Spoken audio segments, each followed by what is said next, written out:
हरे कृष्णा। आपकी गोवर्धन पूजा और मैं जा रहा हूँ इस्कॉन मंदिर और आपको दिखाने वाला हूँ इस्कॉन मंदिर में कैसे गोवर्धन पूजा कितना धूमधाम से मनाया जाता है। तो हरे कृष्णा। हरे कृष्णा। जैसे कि आप लोग देख रहे हो, देखो मंदिर में आज कितना भीड़ है। तो ये भक्तों को देख के बहुत अच्छा लगता है। आज गोवर्धन पूजा है, इसके लिए मंदिर में बहुत अच्छे से फेस्टिवल मनाया जाएगा। हरे कृष्ण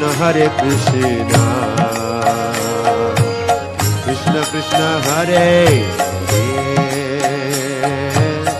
हरे हरे राम राम राम हरे हरे कृष्ण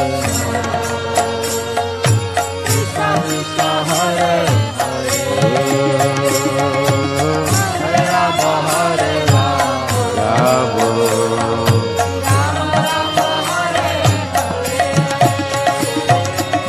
हरे कृष्ण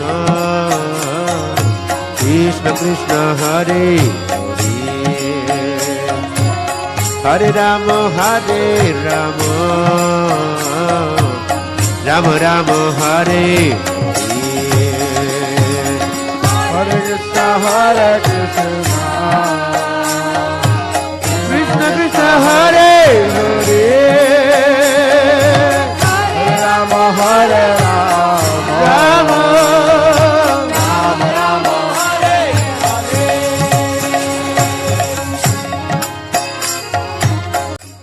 हरे कृष्णा। तो आप लोग देख रहे हो इतना सारा भोग लगा हुआ है गिरिराज गोवर्धन जी के लिए। वाह, इतना सारा व्यंजन है। खाने को तो मन कर रहा है लेकिन नहीं, अभी नहीं। जब भोग लगेगा तभी खाएंगे। हरे कृष्णा।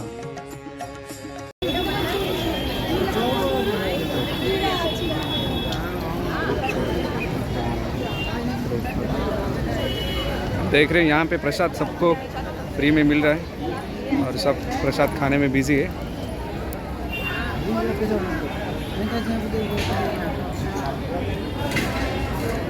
प्रभु प्रसाद कैसा है? अच्छा है ना? और बताए प्रसाद कैसा लगा? अच्छा है भाई साहब। प्रसाद इतना टेस्टी है ना भाई, मैं आपको दिखा दूँ, एक सेकंड।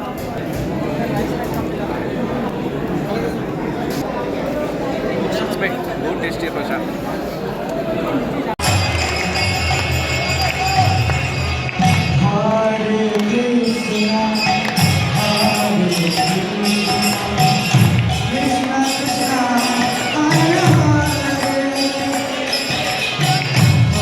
हरे कृष्णा। तो आप देख रहे हो अभी कि कितना धूमधाम से गिरिराज गोवर्धन का अभिषेक हुआ और मंदिर में इतने सारे भोग उनको प्रसाद चढ़ाया गया और हम लोग भी प्रसाद लिए और इतना सारा भक्तों की भीड़ है। तो इससे लेकर मैं एक आप सबको मैसेज देना चाहूँगा, और ये आपके लिए भी नहीं है, मेरे लिए भी, हम सबके लिए। तो आपको ये कथा पता रहेगा कि सबको मालूम रहेगा कि गोवर्धन जी का और भगवान जी का जो 7 दिन 7 रात तक भगवान ने गोवर्धन जी को उठा के रखे थे। फिर नंदगांव के जितने भी लोग, जितने भी गाय थे, जितने भी जानवर थे, उनको बचाए थे। तो नंदगांव के सारे लोग इंद्र को पूजा करते थे, क्योंकि इंद्र बारिश देता था। तो बारिश से उनका जो भी है वो खेती होता था। तो भगवान श्री कृष्ण ने बोले कि अभी इंद्र को पूजा करने की कोई ज़रूरत नहीं है, क्योंकि अभी गोवर्धन जी को पूजा करेंगे।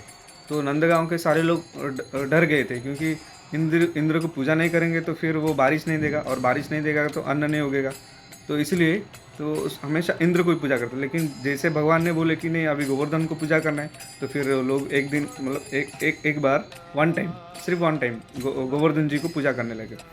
और ये देख के इंद्र ने इतना मतलब कोप करने लगे, इतना गुस्सा हो गए कि मूसलधारा बारिश करने लगे। तो वो बारिश की वजह से जितने भी नंदगांव के लोग थे, पूरा मतलब बाढ़ ही बाढ़ आ गया। तो भगवान ने उसे देखकर भगवान ने अपने ये अंगूठी पे 7 दिन 7 रात तक इसे उठा के रखे थे गोवर्धन जी को। तो भगवान ने ऐसा क्यों बोले कि गोवर्धन जी को पूजा करना है? क्योंकि गोवर्धन पर्वत जो है ना, उनसे गायों को पालने के लिए जो चारा मिलता था, फिर फल मिलता था, फ्रूट्स ये सब वगैरह मिलता था। तो इसलिए भगवान ने बोले कि गोवर्धन जी को पूजा करना है, डर के किसी को पूजा नहीं करना है। तो मन में भक्ति नहीं था पूजा के लिए, मन में सिर्फ डर था, ताकि हम अगर इंद्र को पूजा नहीं करेंगे तो वो बारिश नहीं देगा। तो ये कथा से हमको एक चीज़ सीखना होगा कि जैसे प्रकृति है, हवा, पानी, मिट्टी है, फिर जानवर है, फिर जितने भी सारे पेड़ है, उनको हम उनको कृतज्ञता व्यक्त करना चाहिए। क्योंकि हम जो जी रहे हैं अभी, ऑक्सीजन जो भी ले रहे हैं, हम पानी यूज कर रहे हैं, हम जो भी सारे हैं, तो हम उनके बदौलत हम ये सब कर रहे हैं। हम उन सबको पूजा करना चाहिए, इज्जत देना चाहिए, रेस्पेक्ट करना चाहिए। क्योंकि मैं एक छोटा सा एग्जांपल देना चाहूँगा। जैसे बारिश होता है, बारिश से अन्न उगता है, और वो अन्न इंसान खाता है, मनुष्य खाने के बाद फिर मनुष्य के अंदर खून आता है, मज्जा आता है, फिर वीर्य बनता है, फिर वही वीर्य माँ के गर्भ में जाता है, फिर माँ के गर्भ से एक बच्चा जन्म लेता है, फिर वो बच्चा बड़े होकर फिर सकाम कर्म और निष्काम कर्म से वो यज्ञ करता है, और यज्ञ से फिर बारिश होता है। और इसका अर्थ ये है कि हम यज्ञ करेंगे तब जाके हम अपने जितने भी प्रकृति है वो लेवल रहेगा, वो स्टेबिलिटी रहेगा। तो यज्ञ हम किसका करना चाहिए? तो भगवत गीता में भगवान कहते हैं, भुक्ताराम यज्ञ तपसा सर्वलोको महेश्वरम। इसका मतलब ये है कि मैं सारे यज्ञों का भुक्ता हूँ।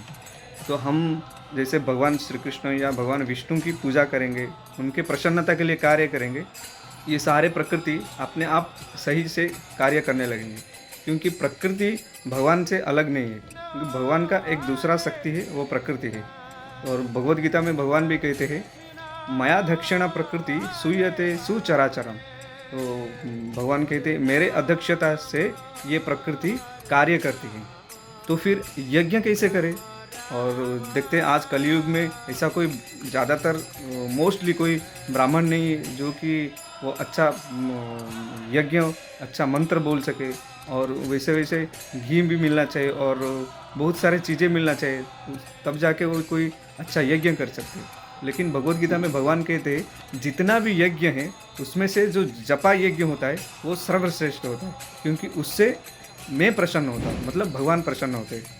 तो हमको ज़्यादा से ज़्यादा नाम जप यज्ञ मतलब जप करना चाहिए। और जप किसका करना चाहिए? भगवान का नाम जप करना चाहिए। हरे नाम एव केवलम कलो नास्ते व नास्ते व नास्ते व गतिरन्यथा। तो हमको ज़्यादातर हरे कृष्ण महामंत्र का जप करना चाहिए। इससे भगवान प्रसन्न हो गए, और भगवान जब प्रसन्न हो गए तब प्रकृति प्रसन्न हो गई। प्रकृति जब प्रसन्न होगा तो ठीक से बारिश होगा, ठीक से अन्न उगेगा, और जितने भी जगत में सारे चीज़ वो ठीक से होने लगेगा। तो आज हम लोग देखते हैं कहीं बारिश नहीं होता है, और जहाँ पे बारिश होता है वहाँ पे इतना सारा बारिश होता है कि बाढ़ आ जाता है। और जहाँ पे बहुत सारी चीज़ें, कभी भूकंप आ जाते हैं, ये सब होते रहता है। तो इसका मतलब ये है कि हम प्रकृति के साथ खिलवाड़ कर रहे हैं। तो हमको ये ज्ञान होना चाहिए कि हम भगवान की प्रसन्नता के लिए कार्य करेंगे तो प्रकृति अपने आप सही होने लगेगा। तो हरे कृष्णा। तो ये छोटा सा मैसेज है आपके लिए। आपको अगर अच्छा लगा तो ठीक है, अगर नहीं लगा तो मुझे कमेंट करके बोल सकते हो। अभी आज का ये मैसेज, ये ब्लॉग्स ख़त्म करेंगे। अगर आपको ये अच्छा लगा तो शेयर कीजिए, सबको बताइए, और सब्सक्राइब कीजिए अगर आप नहीं हो तो। Hare Krishna. Chant Hare Krishna and be happy. Hare Krishna Krishna Krishna Hare Hare, Hare Ram Ram Ram Hare Hare. Hare Krishna.